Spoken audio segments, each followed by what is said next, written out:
Two roads, two continents, two completely different ways to make you feel absolutely insignificant. One tries to drown you.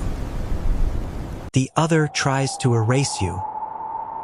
This is episode 3. Last episode, France squeezed me, America exposed me, and I thought I understood danger. Then I drove into a Norwegian fjord at 8 in the morning, looked up, and realized the mountain wasn't beside the road. The road was on the mountain. Today, Utah's desert silence versus Norway's elemental chaos. The question isn't which road is more dangerous. The question is, which one reminds you that you are the smallest thing out there? Utah doesn't threaten you. It simply doesn't notice you. This is the Shafer Trail.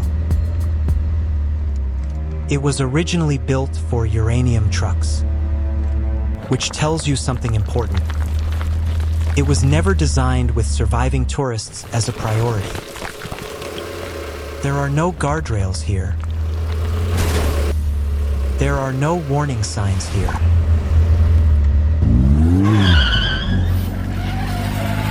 There is just red rock, blue sky,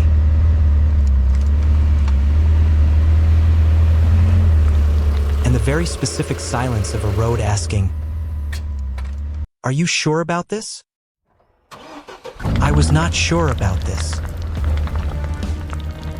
And then the road reached the Moki Dugway, 3 miles of dirt switchbacks carved directly into the side of Cedar Mesa.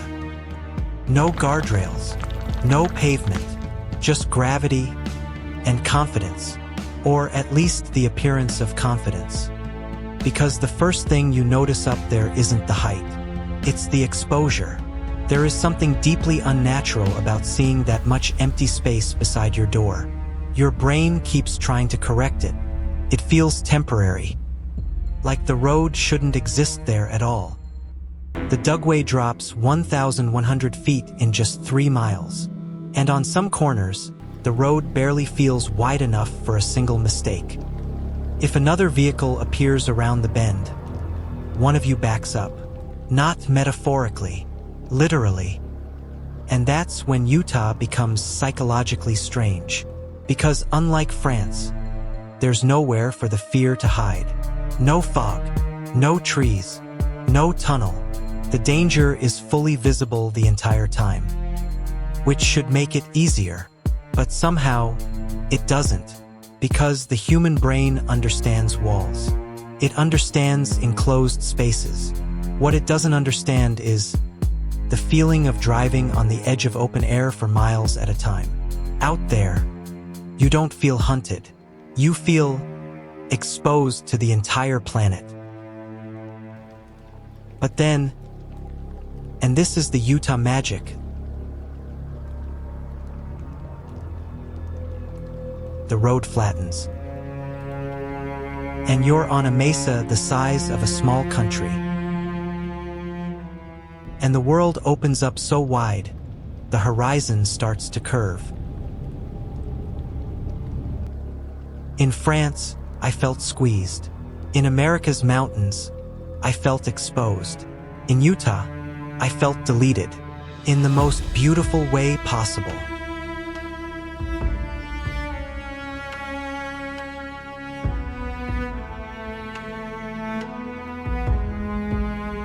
The ancestral Puebloans drove mules along this exact route 1,000 years ago. They built granaries on these cliff faces, perfectly preserved to this day, because up here, nothing rots. Nothing changes. This landscape does not have time for you, and somehow, that's the most humbling thing I've ever felt. I left the Utah desert feeling small and full at the same time. And then I booked a flight to Norway, because apparently I enjoy being humbled on an international scale.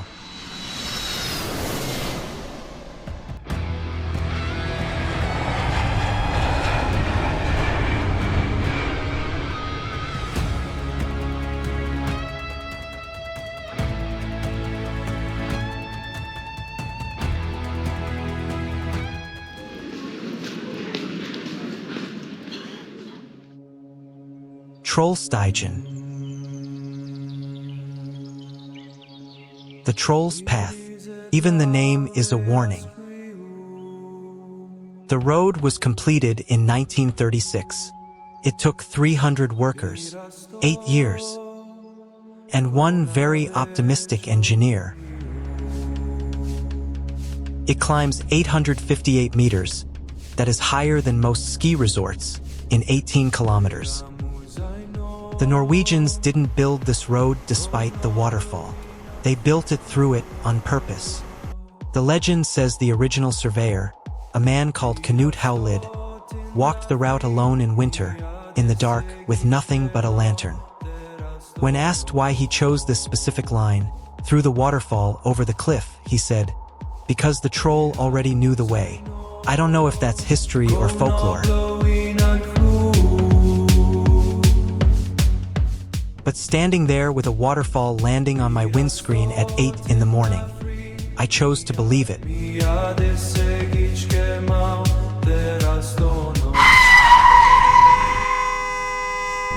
The practical danger of Trollstigen isn't the hairpins. It's the tourists. There is a specific type of person who will stop their rental car on a blind corner of a mountain hairpin because the light is nice. I call them a menace to civilization. Hey, stop! I need to call for help! What the? I will also call them me in about 10 minutes. Because here is the thing about Norwegian danger.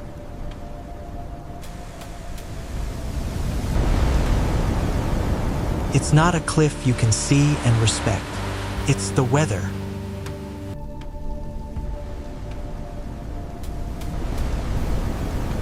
It arrived like someone switched a setting from cinematic to biblical in 90 seconds. In Utah, silence is the danger. In Norway, the sky is the danger. Two completely different ways the planet says, "You are a guest here." So naturally, after surviving Trollstigen, I made another excellent life decision. I drove west, toward the Atlantic Ocean Road. Because apparently Norway looked at regular roads and decided, what if the sea was involved? The Atlantic Road doesn't climb cliffs. It does something strange. It schemes the edge of the ocean itself. 8 kilometers of bridges and causeways connecting tiny islands directly into the North Atlantic. And on a calm day, it looks almost peaceful. That was not the day I arrived. The ocean was throwing water completely across the asphalt. The wind was hitting the side of the car hard enough to move the steering wheel in my hands. And the strange thing is, there are moments where the road disappears entirely beneath the spray. In Utah, the silence made me feel small. In Trollstigen, the mountain made me feel small. But here, it was the realization that the ocean does not recognize the idea of infrastructure. The Atlantic Road feels less like engineering and more like a negotiation between humans and weather. And some days, the weather wins.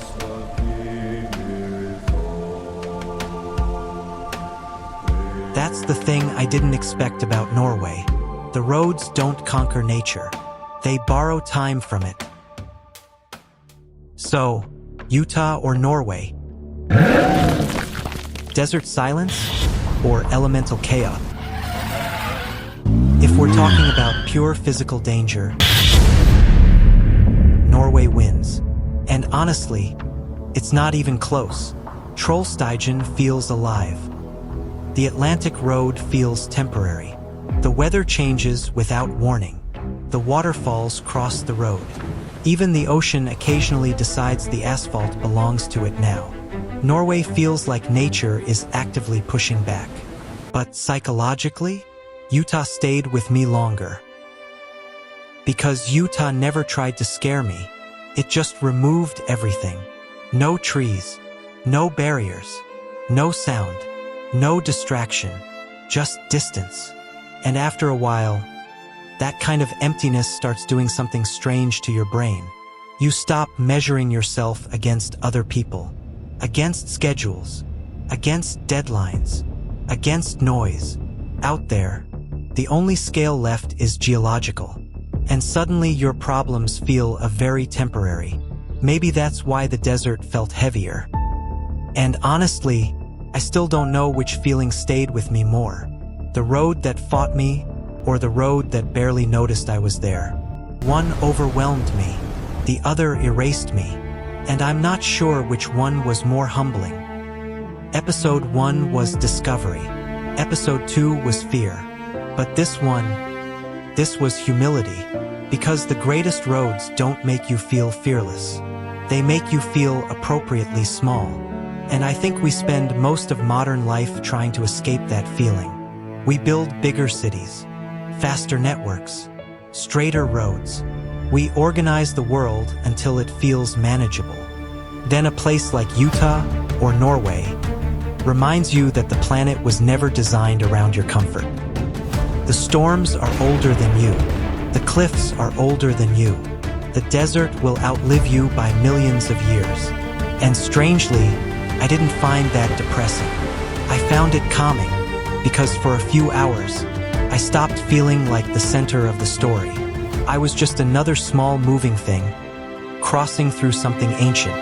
And honestly, that felt like peace.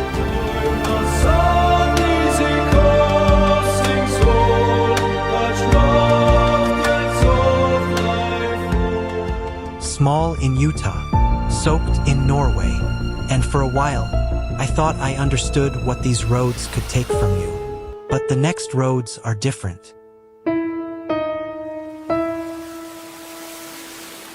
Some roads test your nerves, and some roads carry the weight of the people who built them. Places where human beings forced roads into landscapes that never wanted them there. And somehow, you can still feel that cost in every kilometer. So, which would you follow? The road built to survive nature, or the road built through human sacrifice? Choose wisely. This is the road forgotten. Keep chasing the roads that don't exist on maps.